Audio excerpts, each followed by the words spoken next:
This is converting units part 2, and this time we're going to go through top and bottom conversions and some square and cube conversions. We're going to do a lot of this in physics where you have a unit on the top and a unit on the bottom. Remember I said it's handy if you do this on lined paper so you have a definite top and a definite bottom. One of the ways of keeping these top and bottom conversions straight is when you write them down, please don't write miles per hour like that with that sideways slash. When you write them on your paper to start attacking the problem, put miles on one line and hours directly beneath it. It's going to just make it easier in your head. If you see this printed someplace, because it's easier to type this way, quite honestly, to rewrite it this way, it's going to make your brain just see what's going on better. Now I've got miles over hours, and I'm going to convert kilometers per hour. So I notice that I've got hours on the bottom, and I'm going to keep hours on the bottom over here. So what I like to do is I like to circle both, because it is a sign to me that says, Mary, do not mess with hours. They're exactly perfect the way they are. Don't mess with them. So that's what that circle tells me. Then all I have to do is convert miles to kilometers. So draw myself a little TIE fighter. Miles are on the top, so where do I put them to get rid of them? On the bottom. I'm going to keep kilometers. There is 1.609 kilometers in 1 mile. Where did I get that? I actually have a sheet of conversions that I keep handy because I use them so often. If you find a collection of conversions that you use all the time, I suggest you write them down or put them on a sheet. It's going to make your life easier. You're not going to have to look them up all the time. Miles are going to cancel miles. I'm going to end up with kilometers on the top, kilometers on the top. Now is the point where I get to pick up my calculator. So 55 times 1.609 equals 88.495 kilometers. And I have 2 significant digits. This is not going to affect that. So how many do I round this off to? Well, that's going to round down 88 kilometers per hour. Okay, Earth orbits the sun at approximately 30 kilometers per second. What is this in miles per hour? So same thing. Nice straight line. Have a top and a bottom. Now I'm going to convert kilometers to miles and seconds to hours. Only do one at a time. So I am going to begin by converting kilometers to miles. So I'm going to draw a TIE fighter, get rid of kilometers, put it on the bottom, keep miles, put it on the top.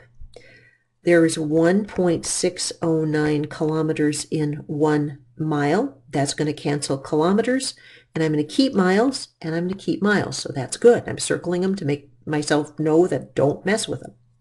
Now I'm going to go seconds to hours.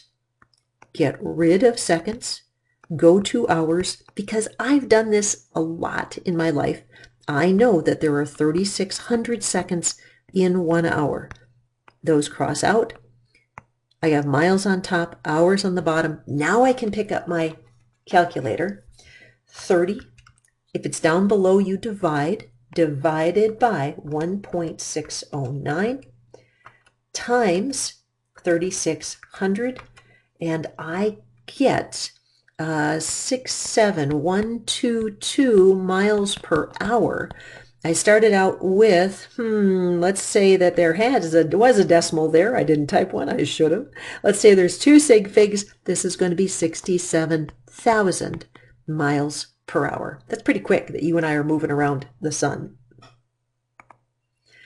What if we have a squared unit or a cubed unit? Now, squares and cubes, here's the cool thing.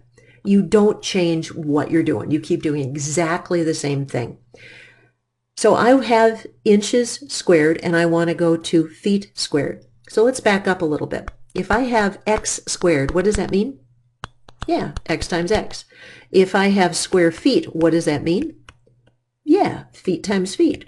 Okay, don't forget this as we do this. So one more time, nice straight line. I don't know where that came from, sorry about that.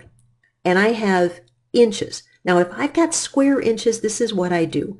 I tell myself that means inches times inches. And I want to get rid of inches and keep feet. I know there are 12 inches in 1 foot, and this is going to cancel one of those. Am I done? No, because right now I've got inches times feet, I've got inch foots, and inch foots is silly. It's not a real unit. So how do I get rid of the other inch? Yeah, you do it again. You do exactly the same thing again. Get rid of inches, keep feet. There's 12 inches in 1 foot. This cancels this. And if I pick up my calculator, 144 divided by 12 equals, divided by 12 equals 1. So as 144 square inches is 1 cubic foot. All right, hit pause, try this one, and then we'll go through it.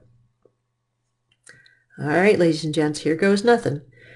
Cubic centimeters to cubic meters.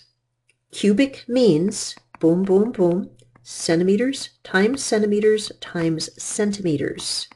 So I'm going to get rid of centimeters, go to meters. There's 100 centimeters in a meter. This cancels one of those. How do I get rid of the other two? Yeah, do it again. 100 centimeters in 1 meter, and that's going to cancel one more. And centimeters to meters, 100 centimeters in 1 meter. This cancels this one. And I'm going to do the math. 60900 divided by 100, divided by 100, divided by 100. And I get 0.0609. This had 3 significant digits. That has 3 significant digits. Life is good. Now, there's somebody out there who's really good at math who's screaming at me going, Mary, you can do it faster. Yes, I know I can do it faster. If you are insecure about math, ignore me for the next 30 seconds. But here's the other way you can do this. You can say, I have 1 meter divided by 100 centimeters.